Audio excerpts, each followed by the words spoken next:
I did not use a hammer only to destroy. I used it like a tuning fork, to hear which idols were hollow. An idol is not only a statue.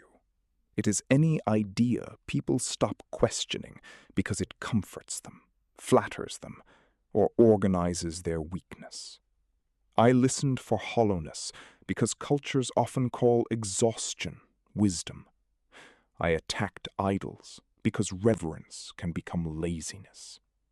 When people stop testing what they worship, worship turns into sleep with candles around it. My body often failed me. Pain drove me away from ordinary life, but solitude sharpened the questions others avoided. Illness made philosophy bodily. Thought did not descend from a clean sky. It came through headaches, digestion, loneliness, weather, and nerves. I learned to ask what kind of body, hunger, or wound speaks through a doctrine. Solitude did not make me pure. It made me more exposed.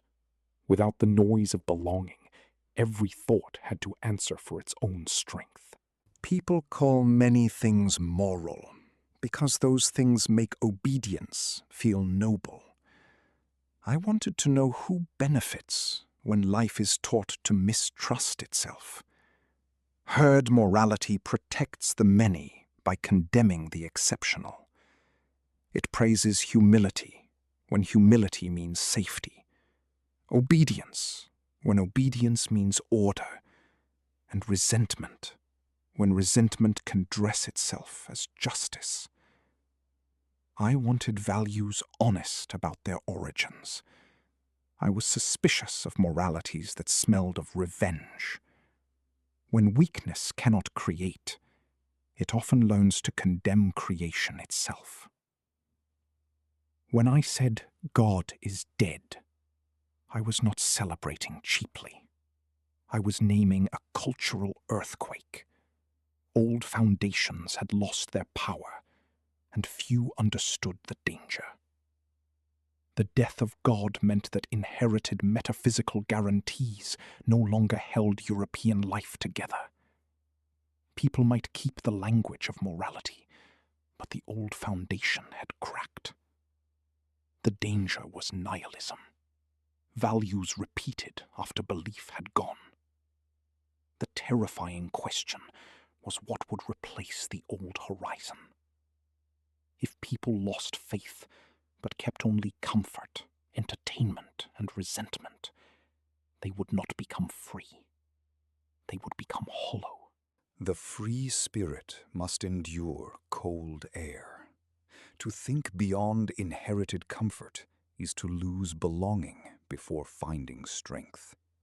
The free spirit pays dearly. He loses easy belonging, inherited answers, and the warmth of consensus. But cold air can strengthen the lungs.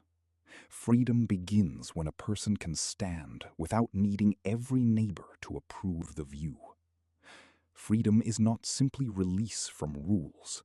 It is the burden of giving form to yourself when no inherited script can honestly carry you.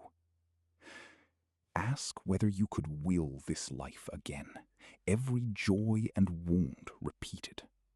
The question burns away excuses. Eternal recurrence is a test of affirmation.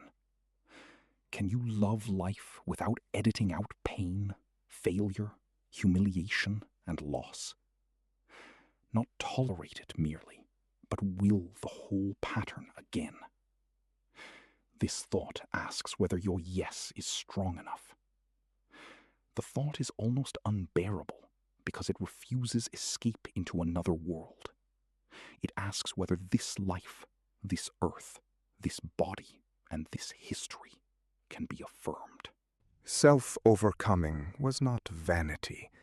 It was discipline. To shape chaos into form.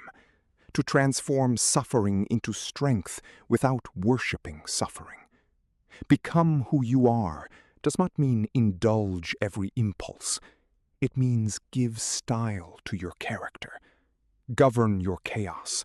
Cultivate your strength, and make even suffering serve creation rather than resentment. I did not praise cruelty for its own sake. I praised the hard discipline by which a person stops using pain as an excuse to become smaller. Do not ask only whether an idea is comforting. Ask whether it makes life deeper, stronger, more honest. Become worthy of your freedom. I leave you with a dangerous honesty. Examine whether your truths are alive or merely inherited. Refuse values that shrink the soul. Create with discipline. Say yes only when your yes can bear the weight of life. My warning is not gentle, because nihilism is not gentle. When old meanings collapse, you must either create with courage or be created by the hungers of the crowd.